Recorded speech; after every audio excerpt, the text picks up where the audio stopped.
Good morning students, welcome to Eklav PCS. स्वागत है विद्यार्थियों आप सभी का एकलव पीसीएस में। विद्यार्थियों, लोअर पीसीएस का रिजल्ट आ चुका है। अब मेंस परीक्षा जल्दी ही इसकी हो जाएगी, तो आप सभी लोग तैयारी में जुट जाइए, जिससे सही समय पर आप तैयारी करके अपने मनचाहे पद को हासिल कर सकें। इस क्रम में एकलव पीसीएस आपके साथ रहेगा।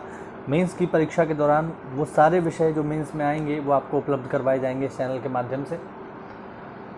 तो चलिए इसी श्रृंखला में आगे बढ़ते हुए आज हम डिस्कस करने वाले हैं टॉप 10 करेंट क्वेश्चंस को, जो कि 27 जून से जुड़े हुए हैं। चलिए यहाँ पर देखें क्वेश्चन नंबर 1।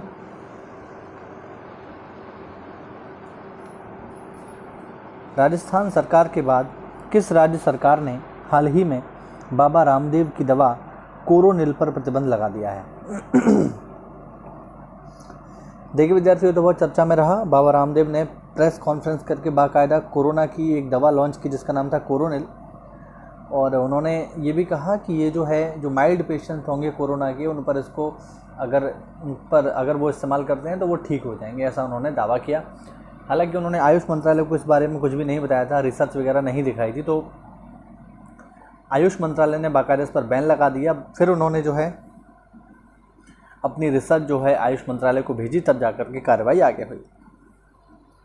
लेकिन जैसे ही ये न्यूज़ आई वैसे ही तुरंत राजस्थान ने इस पर बैन लगा दिया। अब राजस्थान ने बैन जो लगाया है उसके पीछे तर्क है उनका ये कि जो ICMR है उसकी पुष्टि नहीं हुई है अभी कोरोना की दवा को लेकर, इस वजह से हम इसको अलाउ नहीं कर सकते। तो इस वजह से राजस्थान ने इस पर बैन लगा दिया। तो राजस्थान ने बैन लगाया है, उसके बाद एक गवर्नमेंट और इस पर बैन लगाया है, वो है महाराष्ट्र। ध्यान रखना, तो राजस्थान और महाराष्ट्र दोनों ने ही इस पर बैन लगा दिया है। ध्यान रखेंगे कोरोना की दवा कोरोनिल पर, जो कि बाबा रामदेव ने लॉन्च की है। चलिए बढ़ते अगले प्रश्न की ओर। आप देख सकते हो, राजस्थान सरकार के बाद महाराष्ट्र सरकार ने हाल ही में बाबा रामदेव की दवा कोरोनिल पर प्रतिबंध लगा दिया है। महाराष्ट्र के गृह मंत्री अनिल देशमुख के अनुसार national institute of medical science Jaipur पता लगाएगा कि क्या पतंजलि की कोरोनिल का क्लिनिकल ट्रायल किया गया था, तो इस वजह से इस पर बैन लगा दिया गया है। चलिए बढ़ते हैं अगले प्रश्न की ओर। आगे देखें क्वेश्चन नंबर 2। हाल ही में किस राज्य सरकार ने कोरोना संक्रमण के कारण लॉकडाउन को 31 जुलाई तक बढ़ा दिया है? तो कौन सा राज्य है जिसने लॉकडाउन को 31 जुलाई तक एक्सटेंड कर दिया है?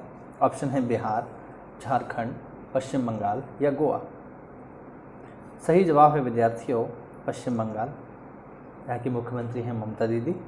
आप देख सकते हैं पश्चिम बंगाल की ममता बनर्जी सरकार ने राज्य में कोरोना वायरस संक्रमण को फैलने से रोकने के लिए राज्य में लॉकडाउन को 31 जुलाई तक बढ़ाने का आदेश जारी कर दिया है। इस दौरान पहले की तरह निश्चित छूट बरकरार रहेंगी। चलिए बढ़ते अगले प्रश्न की ओर।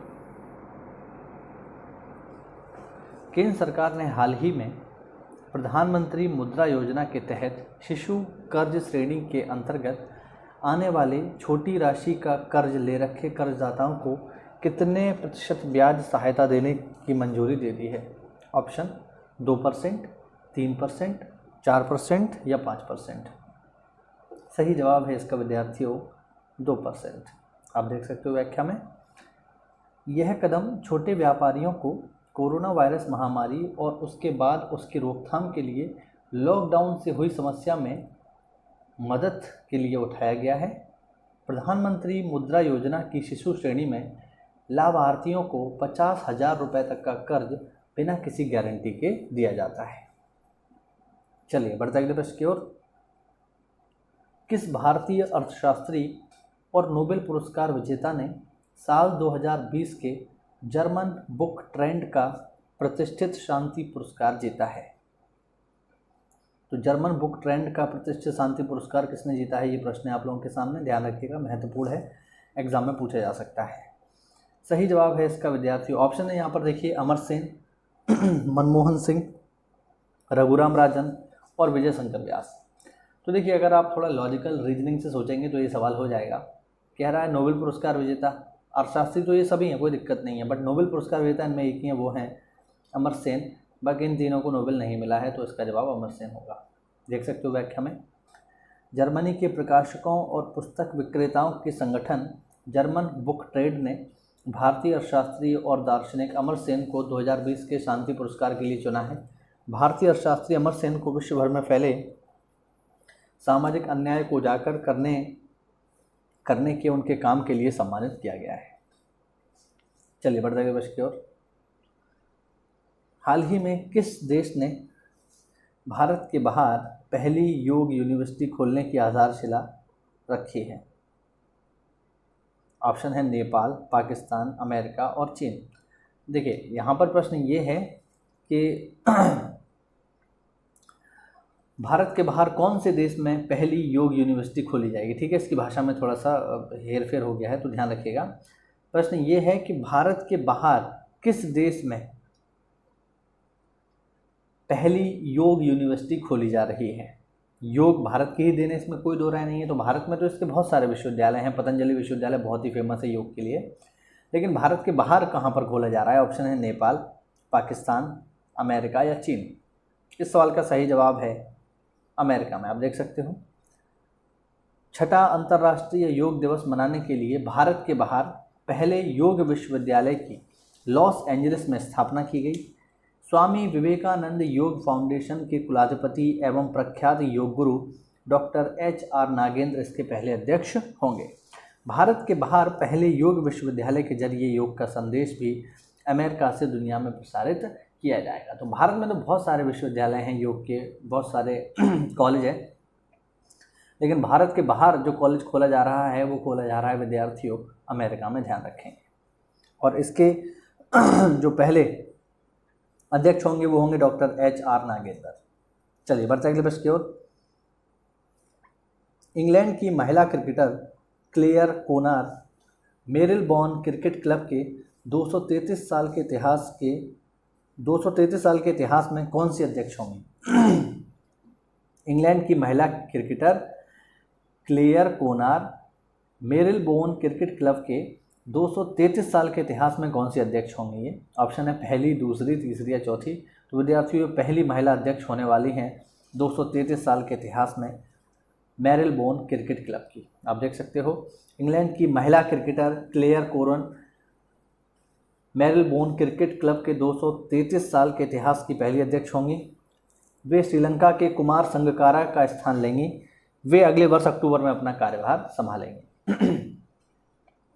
चलिए बढ़ते अगले प्रश्न की ओर। इनमें से किसने कोरोना के बढ़ते मामलों के कारण 10वीं और 12वीं के बचे हुए पेपर रद्द करने की घोषणा की है? Option Delhi university, IGNOU university, CBSE या ओपन यूनिवर्सिटी। तो ये तो कॉमन सेंस से भी हो जाएगा। देखो 10वीं और 12वीं के पेपर जो हैं वो कोई यूनिवर्सिटी तो कराती नहीं है, तो ये तो सभी ऑप्शन कट जाएंगे, बचा CBSE। तो बहुत ही सिंपल सा है ये। CBSE बोर्ड ने कोरोना के बढ़ते मामलों के कारण 10वीं और 12वीं के बचे पेपर रद्द करने की घोषणा की है। 10वीं और 12वीं क्लास के 29 सब्जेक्ट के पेपर 1 से 15 जुलाई के बीच होने थे और इन सबको कैंसिल कर दिया गया है। इन बच्चों को प्रमोट कर दिया जाएगा इनके पुराने स्कूल रिकॉर्ड के आधार पर। इन्होंने स्कूल के टेस्ट में, स्कूल के जो एग्ज़ाम होते हैं उसमें जिस हिसाब से परफॉर्मेंस किया होगा उसी हिसाब से इन्हें प्रमोट कर दिया जाएगा। चलिए, डोपिंग के आरोपों से मुक्त होने के बाद चैंपियन वेटलिफ्टर संजीता चानू को किस अवार्ड से सम्मानित करने की घोषणा की गई है? ऑप्शन पद्मश्री, पद्म विभूषण, अर्जुन अवार्ड या भारत रत्न। सही जवाब है अर्जुन अवार्ड। आप देख सकते हो डोपिंग के आरोप से मुक्त होने के बाद चैंपियन वेटलिफ्टर संजीता चानू को अर्जुन अवार्ड से सम्मानित करने की घोषणा की गई है। संजीता चानू पर वर्ष 2018 के दिल्ली हाईकोर्ट के आदेश अनुसार ये पुरस्कार दिया जाएगा। ये जो पुरस्कार मिलेगा संजीता चानू को, ये 2018 के दिल्ली हाईकोर्ट के आदेश अनुसार मिलेगा। चलिए बढ़ते अगले प्रश्न की ओर। हाल ही में किस IIT संस्थान ने डायबिटिक रेटिनापैथी होने पर शुरुआती स्टेज में ही अलर्ट करने वाला डिवाइस विकसित किया है? Option IIT Delhi, IIT Mumbai, IIT Chennai, IIT Guwahati. सही जवाब है IIT गुवाहाटी। देख सकते हो आप व्याख्या में। IIT गुवाहाटी संस्थान ने हाल ही में डायबिटिक रेटिनोपैथी होने पर शुरुआती स्टेज में ही अलर्ट करने वाला डिवाइस विकसित किया है, जो कि मरीज के आंसू या यूरिन की जांच के बाद पता लगाएगा कि इंसान को डायबिटिक रेटिनोपैथी है या नहीं। और आज के लिए अंतिम प्रश्न, 26 जून को विश्व भर में कौन सा दिवस मनाया जाता है? ऑप्शन अंतर्राष्ट्रीय मादक पदार्थ सेवन और तस्करी निरोध दिवस, अंतर्राष्ट्रीय महिला दिवस, अंतर्राष्ट्रीय तंबाकू निषेध दिवस या अंतर्राष्ट्रीय एड्स दिवस। सही जवाब है अंतर्राष्ट्रीय मादक पदार्थ सेवन और तस्करी निरोधक दिवस। 26 जून को विश्व भर में अंतर्राष्ट्रीय मादक पदार्थ सेवन और तस्करी निरोधक दिवस मनाया जाता है। इस दिवस को मनाने का उद्देश्य नशीली दवाओं के दुरुपयोग से मुक्त एक अंतर्राष्ट्रीय समाज की स्थापना करना है। तो ये थे विद्यार्थियों हमारे टॉप 10 करंट क्वेश्चंस जो कि जुड़े हुए थे 27 जून से। उम्मीद करता हूँ इसमें आपको कुछ नई जानकारी मिली होगी। तो अगर ऐसा है तो वीडियो को लाइक कीजिए और चैनल को सब्सक्राइब कीजिए। मिलते हैं अगली क्लास में, तब तक के लिए स्टे होम, स्टे सेफ। जय हिंद, जय भारत।